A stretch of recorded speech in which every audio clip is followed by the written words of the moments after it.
I'm gonna try and record this. I've already recorded it once and I had problems, so hopefully this works because I'm a little frustrated. Things that we love. I really enjoy making my bed, and I like seeing my bed made. In general, I like having a clean room. Right now, my floor is completely spotless. Well, not completely spotless, but it's pretty much like empty, and I love it. I don't have a bunch of stuff laying around, because normally, like last year, I had a bunch of piles because I didn't know where to put everything, and so I had like a huge overhaul over spring break before Emmy came here, and just got rid of a bunch of stuff. And it's nice. I like having less stuff.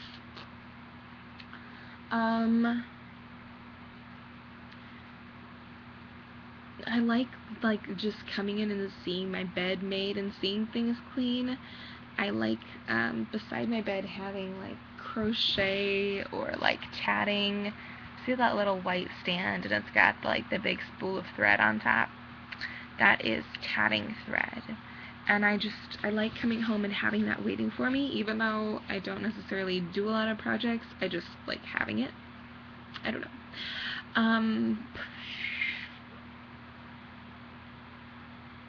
I don't know what that face was. Forgive me.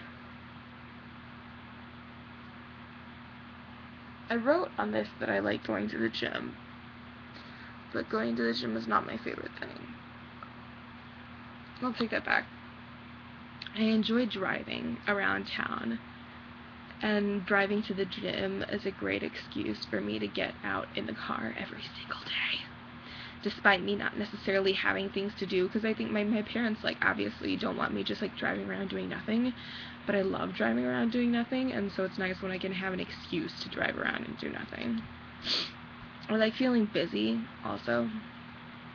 For as much time as I spend lazy, especially just after, like, last summer where I did nothing for, like, 3 months, I just feel the need to stay busy, and I like having a schedule and feeling overwhelmed. Part of me just like craves that. And I had that a bunch when I was in high school, and I would love like writing out my schedule and just thinking like, I have no time. As frustrating and exhausting as it was, there was something that I just absolutely loved about it. I like waking up and having the sun coming through. I used to get really annoyed, but I don't know what it is, but now I'm able to sleep with like sun out, and it's just kind of nice. I don't know. I also like going to bed with my window open, so I can get like the night breeze coming through, and it's really nice when it's the beginning of May, because I have my window open right now and my fan's going, but there's literally no noise from outside because none of the bugs are really out yet, and it's wonderful. It's really great. I like having things that have sentimental value. I don't like owning stuff without sentimental value that isn't useful. So if I have something that I'm not really attached to and I don't use it, then I tend to just like get rid of it. There's a lot of stuff that I actually kind of want to get rid of. For example, like that cross behind my head. There's no special meaning to that cross. They like gave them to us, and it was just like, why did we get this? I think like, I don't know, I think like kids made them, and they were like presents for like one of the sacraments or something, and I just hung it up there, but I kind of want to get rid of it. Sorry, that was probably loud for you.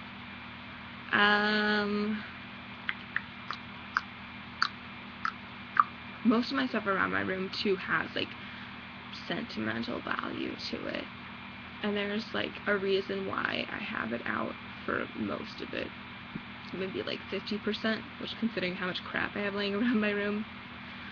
But I want to be the type of person who can like travel with all their stuff in a suitcase, you know? Because I really would love to do that someday, like for a summer, just like take a suitcase of like things that are like absolutely closest to me, along with like clothes, and just drive around and like live in like small towns for couple weeks at a time and just sort of like get in the groove of things. And not necessarily like even have a time limit, but just like move on whenever I feel like I'm done with a place. I'd love to do that. I enjoy making lists. If you can't tell, I have a list off to the right of me, your left. And I literally wrote making lists on here.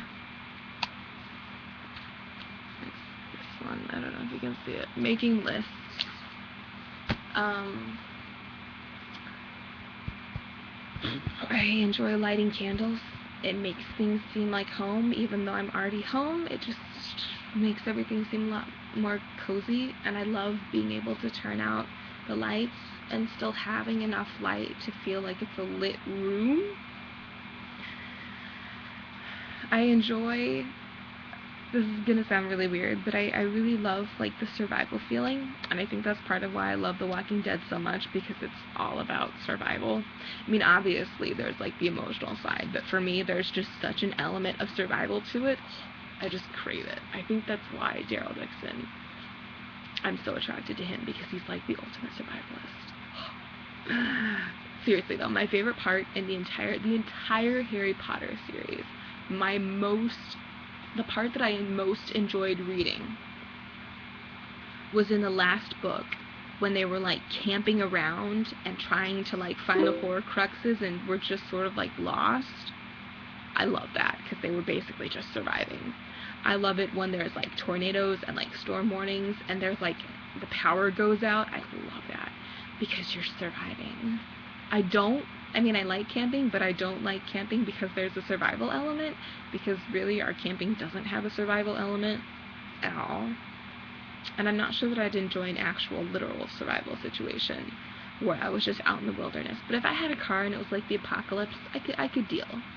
I think that's also why I enjoy like shooting the bow and arrow and like having my huge ass Bowie knife and like my, I don't know, like my knife sharpener and my lockpick. Like those are just like survival tools. I like having them. I enjoy talking to myself. I have what I call reality show Catherine. When I'm home alone, which is a lot during this time of year, I just walk around the house and talk to myself about anything and everything, and I have like really extensive conversations with myself.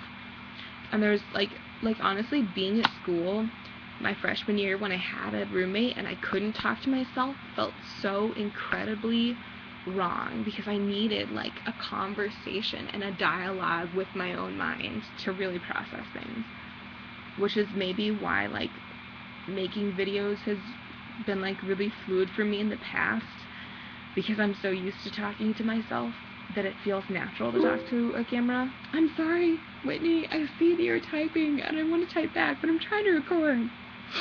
I should mute my computer. When you're shooting and the arrow hits the target, because I'm not that great, and so I'm finally at the stage, because I got back and I wasn't as good as when I left, but I'm finally at the stage where like my arrows are consistently hitting the target from far away, and I love that feeling of like having it hit the target. And now I'm getting to the spot where it hits the target, but like when it's close, like that's like one of the greatest feelings. It's just like that noise of it hitting, like smashing through the cardboard. Sam, you said something in your video. You said that you like to watch bugs. I like to kill bugs. I love taking my fly swatter and having a bug be on the hardwood floor and just slapping it, and it dies and it curls up, and sometimes it twitches a little, and it's just like, oh, like you eliminate the pest. Oh, I love it so much.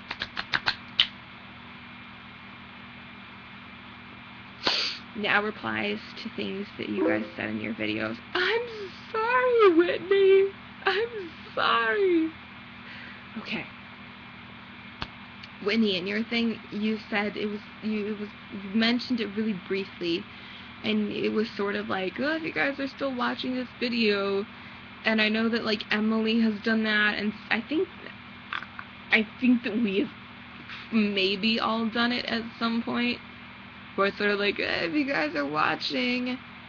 And I always have this thing where I'll log on and I'll see, I'm sorry, Whitney, I'm sorry. Okay, I closed Facebook, so that way I will come back and see what you were saying.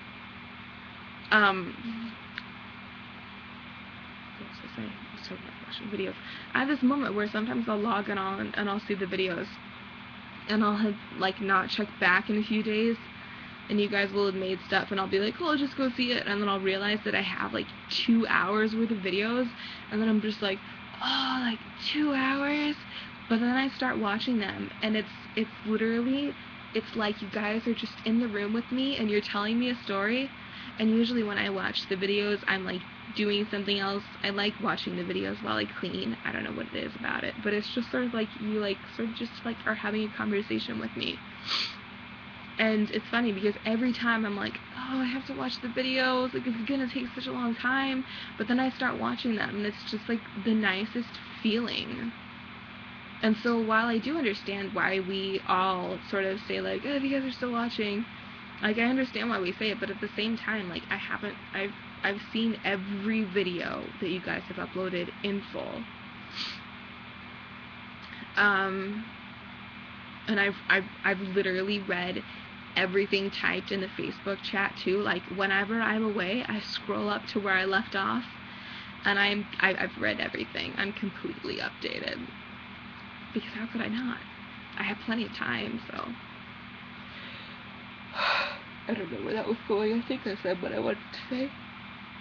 Sam, you had a thing in your video where, actually, you know what? I'm gonna say a little thing about Whitney and Sophie's, because Sam, I have like a long thing that I'm gonna say. I mean, Nick. Sam, I loved the last half of your video that was just complimenting Nick.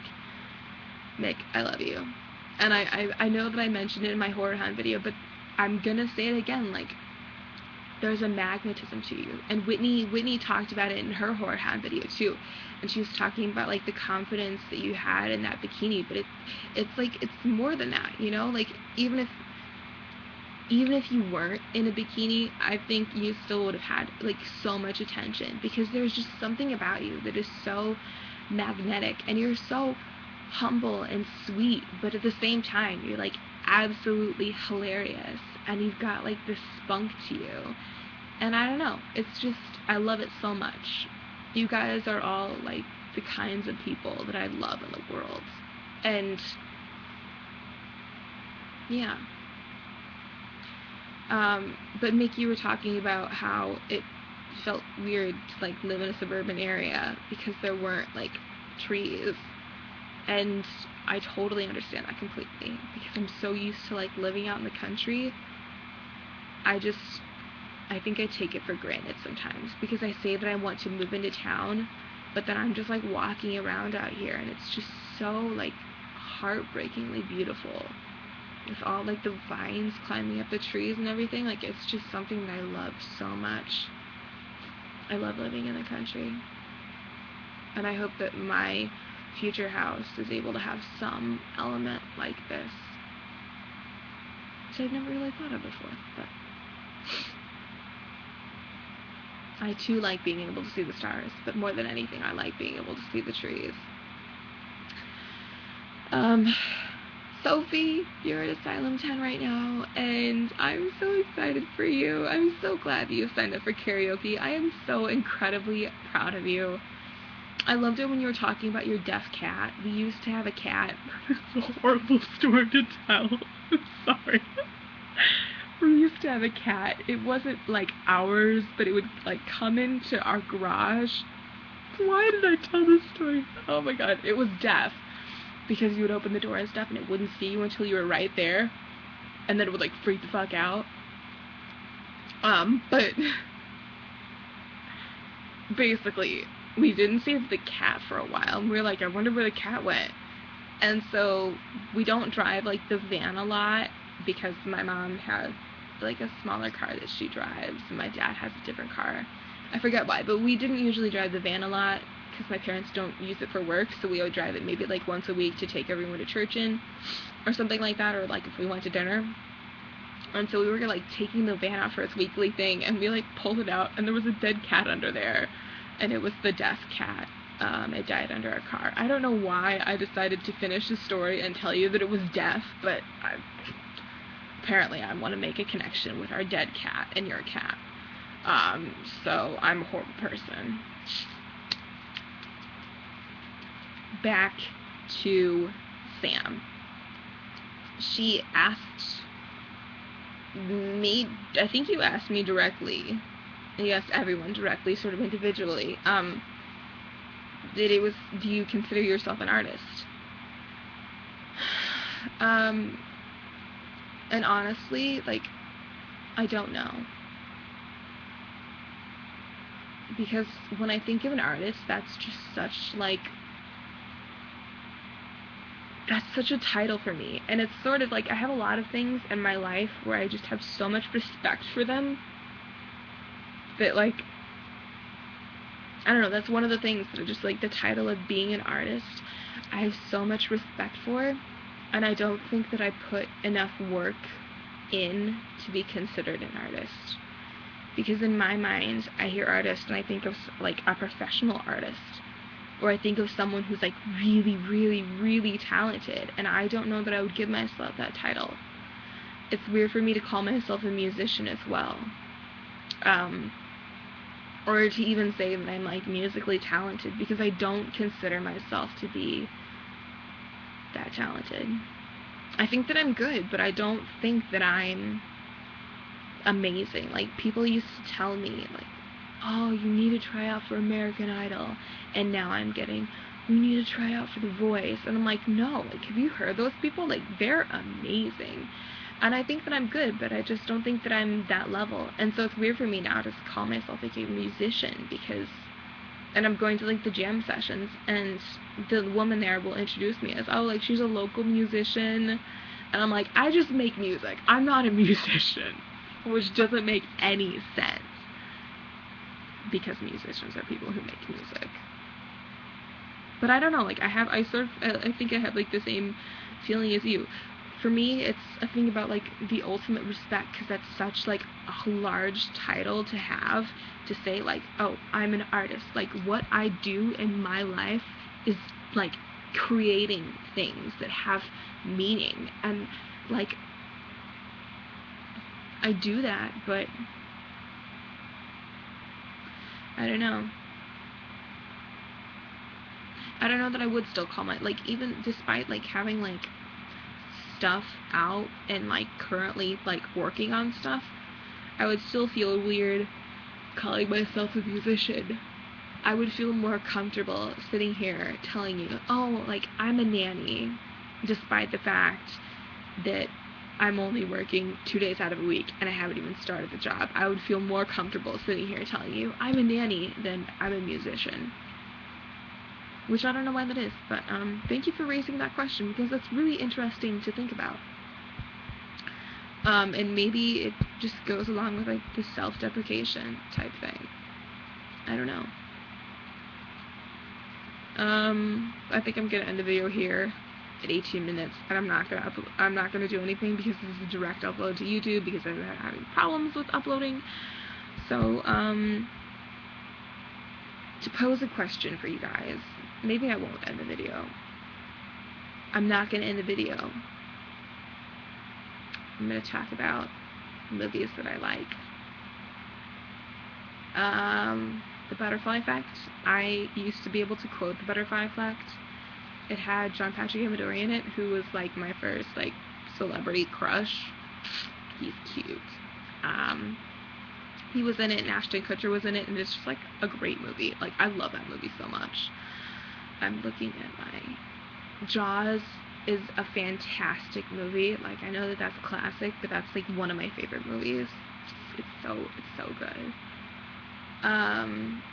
The Notebook, as much as I hate Nicholas Sparks, and I hate so much of his stuff, but I can't hate The Notebook. I'm sorry. It's a beautiful movie. I can't hate it. I refuse. Psycho, the original Psycho. So good. So good. 7 Pounds with Will Smith and Rosario Dawson. Another one that I just loved, that like everyone around me hated, but I loved it so much. Sort of going along with that is Tristan and Isolde. Like, people thought that that was like such a stupid movie, but I just love it. There's so many movies that I have that are just like sort of like not super well known and not huge movies, but I like absolutely adore them. Troy, another one that I can watch Troy over and over and over again and never get sick of it. I don't know what it is about that movie. Jurassic Park is one of my favorite movies of all time.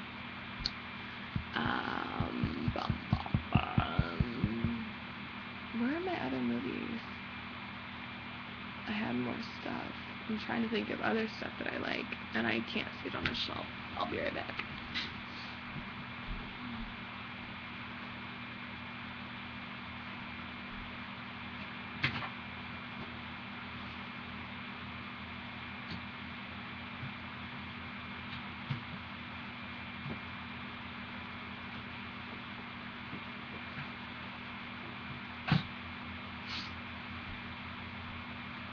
This is gonna seem really weird, but this is sort of a random movie that my mom bought.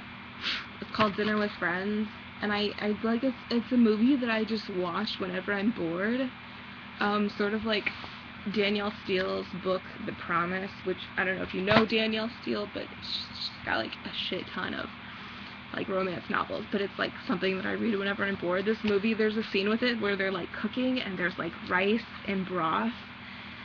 And I remember like watching it for the first time and deciding at that scene that I loved this movie, and I just basically stole it from my mom and I watch it. And it's the type of movie where I'm like halfway through and I realize that I'm only watching it for the introduction scene where they're cooking and the rice is in the broth. And I'm like, I hate this movie, but I see it like sitting on my shelf and I'm like, I should watch that again. That has a really cool opening scene in it. I have so many books. I organize my books not by alphabetical order, but in order of how much I love them, sort of like with children, because you always pick a favorite child. I have like Frankenstein and Jurassic Park and stuff at the top, because those are probably two of my favorite books. I really want to get, I think it's called Lunar Park. Lunar Park by Bret Easton Ellis. I really want to get that because it's such a great book. And it's sort of like pseudo-autobiographical. It's not really autobiographical, but it kind of is. It's such a good book. I'm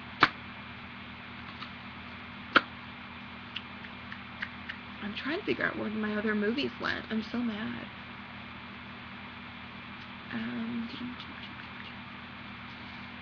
Oh, more favorite books. Black Hole by Charles Burns. I think it's by Charles Burns. Is one of the most beautiful novels. It's a comic, and I'm not gonna call it a graphic novel because it really it's a novel and it just happens to be a comic. It's so good, so good. I